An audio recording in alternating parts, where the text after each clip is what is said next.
ya Mbak Tina. Jadi sejak awal bulan Maret saya coba tunjukkan chattingan saya sama Rismon ya. Sebentar saya biar kelihatan karena saya tunjukkan di background saya ya.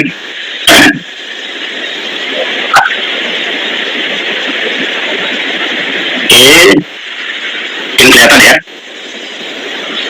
Nah, saya coba tunjukkan ya komunikasi saya dengan Rismon ya. Karena dia nggak hadir di sini ya, jadi mungkin supaya kelihatan faktanya lah. Tujuan saya apa sih sebenarnya ya? Pertama perkenalan ya, saya salam kenal, saya Joshua ya, orang Selain dulu ya gitu ya, karena kita orang Batak jadi kita menghargai lah sama orang Batak gitu ya. Saya ingin berdiskusi sama lain soal teman lain terkait ijazah Jokowi gitu ya. Oke lah, nanti lebih detail gitu ya. Kemudian siap lah ya, saya jawab begitu ya. Kemudian nanti dibalas kalau sudah tidak menyetir aja ya.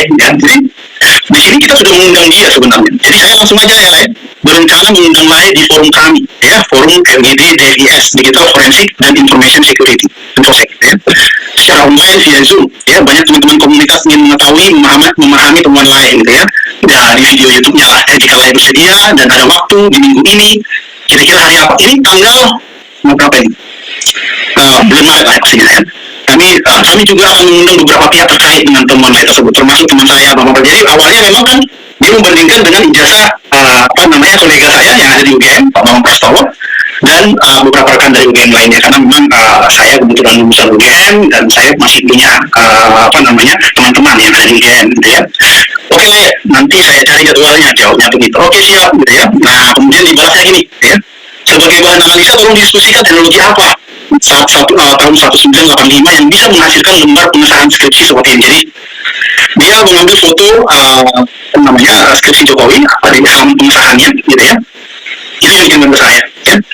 Saya sih sebenarnya pengen langsung diskusi langsung dengan dia, sehingga kabari aja jadwalnya ya, bisa sore menjelang berbuka pada saat buka puasa dulu ya, bulan Maret, atau di malam hari bisa kita diskusikan di FGD tersebut. Tujuan saya sebenarnya ingin meluruskan, bukan ingin belajar dengan dia gitu ya. Kenapa? Karena artikel saya sebelumnya, sebelum saya menghubungi dia, saya sudah mengetahui dia gitu ya. Artikel saya di joshua.com judulnya benarkah ijazah Jokowi palsu? Anda di sana kan Anda sudah mungkin teman-teman di sini sudah membaca gitu ya, bagaimana saya menertawakan ya analisis prematurnya dia ya. Bisa kita diskusikan di FGD tersebut. Saya beri kesempatan semua pihak masuk sampai terang-benerang gitu ya, karena isu ini menjadi polemik di berbagai media dan masyarakat. Silakan Lai juga bisa mengundang rekan yang lain, maksud saya timnya dia lah, entah Roy Suryo atau siapapun lah yang diundangnya gitu ya. Oke Lai, pokoknya begitu.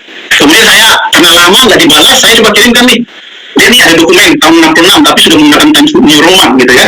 Nah dia jawab, saya pancing ya supaya dia merespon gitu ya.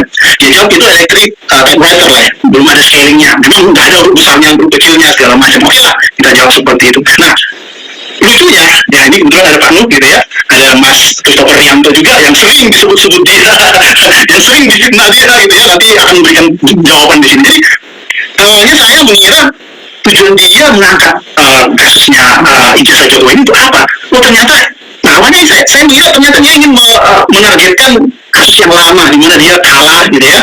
Di mana dia pendapatnya nggak digunakan, bahkan sampai PK juga pendapatnya nggak digunakan gitu ya. Nah saya nggak tahu ceritanya karena saya juga bukan jadi ahli di sana. Nah dia tanya gini, dari Abdi ada tanggapan freeware video editor Irexsoft yang menjadi software. Saya nggak ada menghubungkan itu sebenarnya, bahkan saya juga sudah nggak terlalu aktif juga di Abdi ya. Kemudian dia menanyakan ini ke saya buat apa gitu ya. Kemudian ini kata Pak Nuh kemudian hadir di sini nanti bisa ya. Kemudian kasus Jessica Alonso di Super Semar itu tolong diperhatikan karakter memiliki kelengkungan CD dan seterusnya lah. Oke, sangat beda dengan naskah Super Semar itu gitu ya. Kemudian betul itu hanya contoh saja. Saya hanya mengatakan bahwa Times New Roman itu sudah ada zaman Super Semar tahun 60-an gitu ya. Tahun 60-an gitu ya. Karena koran-koran zaman dulu juga sudah menggunakan Times ya, majalah Times terutama ya. Creo que todo el mundo se ha preguntado cómo las personas o creadores de contenido hacen efectos o videos como este. Scaling maupun pelunturan feature baru dengan Open Platform Windows 31 dikembangkan Microsoft Adobe. Nah, saya nggak ingin berdebat dia melalui chat, saya ingin ketemu dia langsung sebenarnya, gitu ya. Pengen face to face dengan dia. Ya, jadi apakah kita bisa zoom sekarang lah ya? Supaya jelas berdua saja dulu, saya bilang. Ya. Saya sudah minta supaya berdua dengan dia komunikasi baik-baik. Ya. Karena temuan kita sama temuan dia berbeda banget gitu ya. Sehingga saya minta agak panjang kalau kita jelaskan pakai WA. Saya nggak pengen lewat WA mengetik sangat panjang sekali, menunjukkan gambar juga susah gitu ya, memberikan screenshot juga susah gitu ya.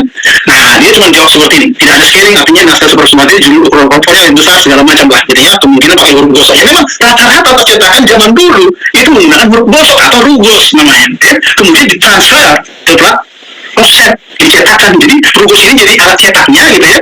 Kemudian bisa dibuatkan duplikat-duplikatnya, dan semuanya hitam putih zaman itu, ya. Nah, kemudian ada alasannya lah, oh saya lagi ada pesta adat, ini curi waktu balas saya. Oke lah ya, mungkin kabari aja waktunya lebih mantap lagi kalau sediakan waktu FGD. Oke lah ya, saya tunggu, ini kemarin tanggal 20, sudah ada jadwal lah ya, saya tanyakan lagi, begitu ya. Kemudian saya memposting jawaban dari UGM, ya. UGM, polemik ini dijawab sama UGM, ya. Gimana lah ya, sudah ada waktu untuk diskusi. Tujuan saya ingin diskusi face to face dengan dia, bila perlu dengan FGD, ya. Fokus grup diskusi di mana? Di sana ada ahli-ahli lain, ada pakar-pakar lain, ya. Ini sudah kita upayakan dari awal, ya, dari awal. Kemudian saya telepon dia, ini tanggal 24 Maret lah saya perpustakaan Fakultas Kehutanan, ya, di mana saya minta izin kepada dekan di sana untuk mengakses ijazah teman-teman Jokowi. Ternyata saya juga diberikan ijazah Jokowi. Ijazah Jokowi pada saat itu ada dua, karena hampir semua, ya, ijazah bukan skripsi, ya, skripsi itu dua, ya. Karena memang dikumpulkan di perpustakaan itu ada dua, ya. Nah, inilah foto-foto yang saya kirimkan, ya. Foto-foto ini cukup banyak, ya, termasuk juga video-videonya saya kirimkan ke dia. Nah, ini video-video saya, dan video-video inilah yang disalahgunakan dia, ya, untuk menguatkan asumsi-asumsinya. Jadi dia pilihkan lah ya video-video yang dianggap di capture lah, misalnya Pak Sigit, yang lainnya. Padahal kita sudah minta untuk diskusi pada saat itu, ya.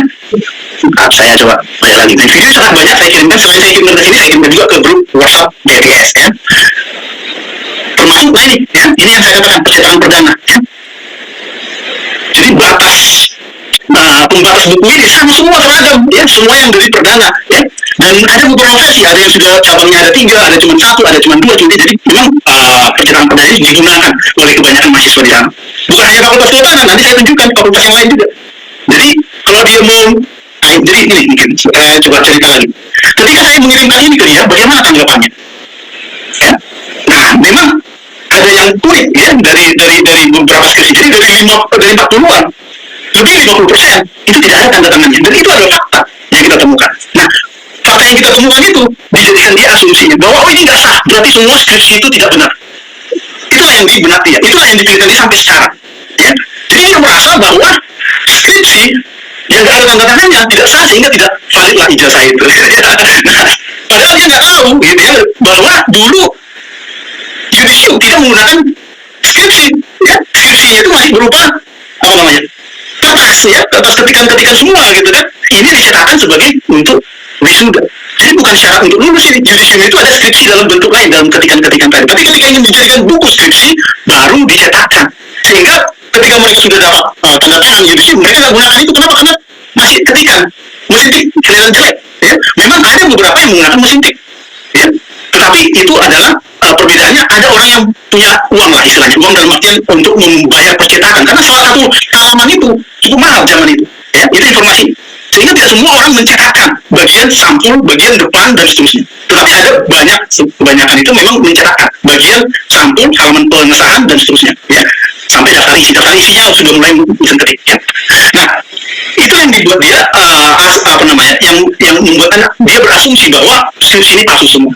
Jadi kalau saya tanya, gitu ya, secara logika, gitu ya, berarti skripsi fakultas lain juga yang menggunakan percetakan yang sama, menggunakan bentuk font yang sama, itu palsu. Nah, ini yang menjadi tidak logis, ya, bagi orang-orang ini, ya, pakar-pakar tersebut. Ya. Nah, kemudian apa nih, Mas Joshua, batas-batas yang membedakan antara metodologi ilmiah yang benar dan asumsi personal yang dibungkus seolah-olah menjadi ilmiah? Kemudian mungkin nanti kita bisa berpindah ke Pak Anum karena namanya sudah disebut-sebut di chat WA. Iya, jadi gini, seperti yang saya sudah tulis sebenarnya dalam artikel saya di blog saya, gitu ya. Orang-orang ini sangat berani, gitu ya, dia menyatakan bahwa padahal dia baru menganalisis satu skripsi aja, atau bukan satu skripsi, satu ijazah saja, dia sudah menyatakan bahwa ini 1000% palsu. Ini udah jelas, nggak ada penelitian seperti itu, ya.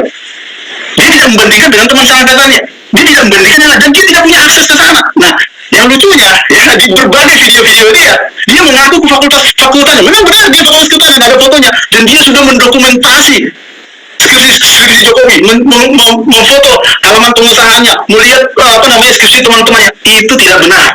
Ya, pada saat dia kekurangan, dia tidak menemukan apapun skripsi Jokowi maupun teman-temannya. Ya, sebelum tanggal 15 mereka baru bisa akses, dan itu pun sangat terbatas, mungkin hanya 2 skripsi, dan dia nggak punya kesempatan untuk mendokumentasi seperti yang saya lakukan. Justru dokumentasi saya yang digunakan dalam semua video-videonya. Semua yang ada pengesahan segala macam, yang kosong tanda tangannya, yang tangan saya yang bolak-balik, ini tangan saya. Ini yang saya gunakan, satu lagi memfoto gitu ya, tangan saya yang bolak-balik, itu tangan saya. Nah, bagaimana mungkin seorang peneliti menggunakan hasil karya orang lain, menggunakan dokumentasi orang lain? Bagaimana dia memverifikasi itu? Apakah benar itu? Kalau saya udah edit bagaimana? Gitu ya. Nah, ini yang menjadi masalah. Saya nggak menyatakan saya melakukan penelitian. Dia yang menyatakan dia melakukan kajian ilmiah. Peneliti mana? Pengkaji ilmiah mana yang menggunakan dokumentasi orang lain? Harusnya dia harus mendapatkan sendiri, baru dia bisa meyakini 1000% segala macam. Masalahnya dia menggunakan data-data dari internet, data-data yang saya kirimkan. Ya, ini kesalahan fatal, ya, sehingga nggak mungkin lah, ya, bisa kita mempercayai orang-orang seperti itu. Ya. Oke. Baik, kembali ke Pak Nuh.